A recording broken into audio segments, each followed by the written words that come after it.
जबरन धर्मांतरण पर आखिर कब तक हम बहस न करें? आखिर कितने केस होंगे केवल जबरन धर्मांतरण के? क्या आपको नहीं लगता अब कि इसके खिलाफ हम सबको मिलकर आवाज उठानी चाहिए? और कितने केसों को हम झुटलाएंगे?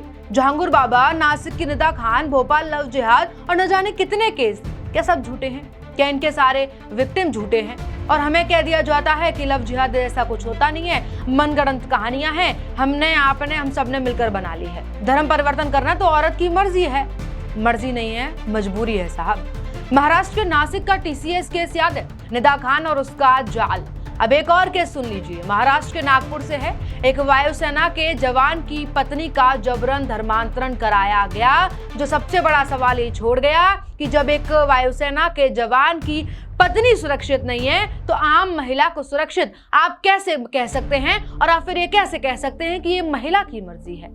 उस महिला के साथ रेप किया गया, ब्लैकमेल किया गया और ये सब करने वाला कोई और नहीं, युवती का स्कूल का पुराना क्लासमेट था। वीडियो सोशल मीडिया पर है, वीडियो में आवाज साफ है। युवक कोई लाइन बार बार दोहरा रहा है, मानो जैसे कोई मंत्र पढ़ रहा हो और युवती के मुंह पर फूंक मार रहा है।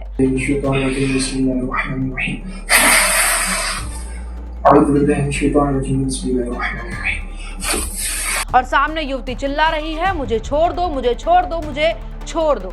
युवक का नाम अयाज ताज मदारे है, उम्र 26 साल है और ये केस 8 फरवरी 2026 का है। बताया ये जा रहा है कि महिला प्रॉपर्टी डीलिंग का काम करती है और इसी सिलसिले में उसके स्कूल के क्लासमेट से बात हुई। आरोपी ने उसे ड्रिंक ऑफर किया और ड्रिंक में था ड्रग। बेहोशी की हालत में महिला के दोनों हाथ युवक ने पकड़े, वीडियो भी बनाया, रेप किया और फिर किया ब्लैकमेलिंग। और लगातार ब्लैकमेलिंग के बाद उससे तकरीबन 4-4.5 लाख रुपए भी ठग लिए गए। इसके बाद लगातार प्रताड़ना चलती रही। 31 मई को अयाज उसे जबरन नागपुर के पास कमलेश्वर ले गया। कथित तौर पर वहां अमीन शेख और हजरत मौलाना मौजूद थे। इस दौरान महिला से जबरन कबूल कहलवाया गया, कबूल है, कबूल है, कबूल है। और फिर उसे बताया गया कि तुम्हारा अब अयाज के साथ निकाह हो चुका है। वही अयाज जो उसका क्लासमेट था और किसी प्रॉपर्टी डीलिंग के बहाने उसे होटल ले गया। 12 जून को जब ड्यूटी से वापस महिला का पति और एयरफोर्स का जवान, यानी एक ही व्यक्ति हैं दोनों, माफ कीजिएगा, पति और एयरफोर्स जवान एक ही व्यक्ति हैं, जब वो वापस घर लौटा तो महिला ने उसे पूरी घटना विस्तार से समझाई। दोनों ने मिलकर सोनेगांव पुलिस स्टेशन में शिकायत दर्ज कराई। पुलिस ने आरोपियों के खिलाफ रेप, बार बार यौन शोषण, ब्लैकमेल, जबरन वसूली, जबरन धर्मांतरण और महाराष्ट्र अंधश्रद्धा और काला जादू विरोधी कानून की धाराओं में मामला दर्ज किया।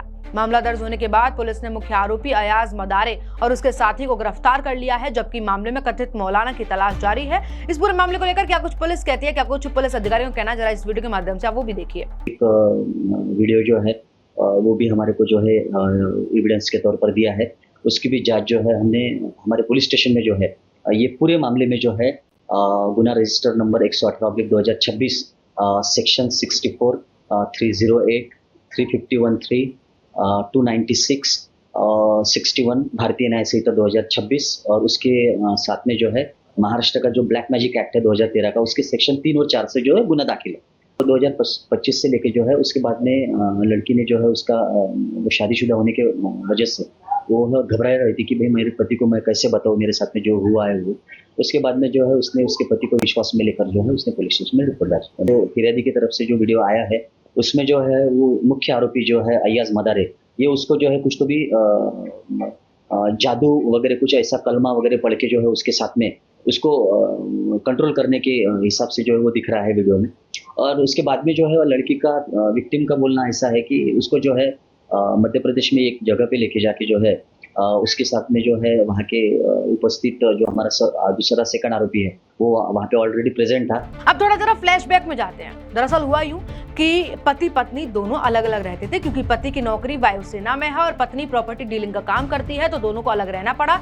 इसी दौरान जब पत्नी अकेली थी तो उसकी मुलाकात कथित तौर पर उसके क्लासमेट से हुई जो स्कूल में उसके साथ पढ़ता था, अयाज मदारे। अयाज मदारे ने किसी प्रॉपर्टी डीलिंग के बहाने उसको होटल के कमरे में बुलाया, उसे ड्रिंक ऑफर की, ड्रिंक में ड्रग मिला हुआ था और इसी के दौरान वो बेहोश हो गई। बेहोश होने के बाद उसका धर्म परिवर्तन किया गया। जिस तरीके से वीडियो में देखा जा रहा है कि लगातार यानी रिपीट पर कोई मंत्र उसके सामने बोला जा रहा है और मंत्र के बाद उसके मुंह पर फूंक मारी जा रही है। महिला चिल्ला रही है मुझे छोड़ दो, मुझे छोड़ दो।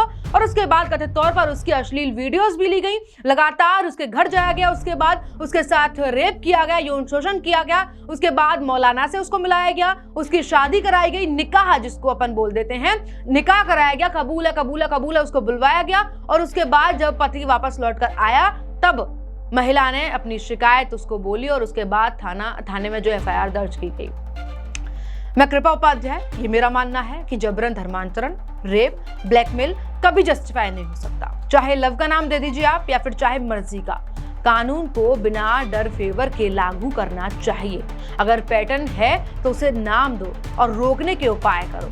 धर्म की आजादी का मतलब जबरदस्ती या धोखा नहीं होता। पीड़िता को न्याय मिले और ऐसे केस कम हो, हम यही अपील करते हैं। चाहे किसी भी धर्म का नाम लगे, पीड़ितों को न्याय मिलना चाहिए, आवाज मिलकर उठानी चाहिए। सिर्फ बहस करने से नहीं बल्कि ऐसे बढ़ते अपराधों पर बंद और रोक लगाने से होगी। अब और कितने परिवारों की बहू बेटियां बर्बाद होंगी, ये सबसे बड़ा सवाल बना हुआ है। समस्या है, मानो और रोकने की हिम्मत रखो। हकीकत नकारने से समस्या बढ़ती है और मानने और सॉल्व करने से घटती है। अपील है कि जल्द से जल्द दोनों अपराधी हैं, फरार हैं, एक मौलाना और एक अमीन शेख, वो तुरंत गिरफ्तार किए जाएं और पीड़िता को तुरंत न्याय मिलना चाहिए। बाकी लगातार मामले में अपडेट आते रहे हैं। अपडेट जानने के लिए बने मेरे साथ देखते रहिए अपडेट इंडिया। मैं आपके साथ कृपा उपाध्याय।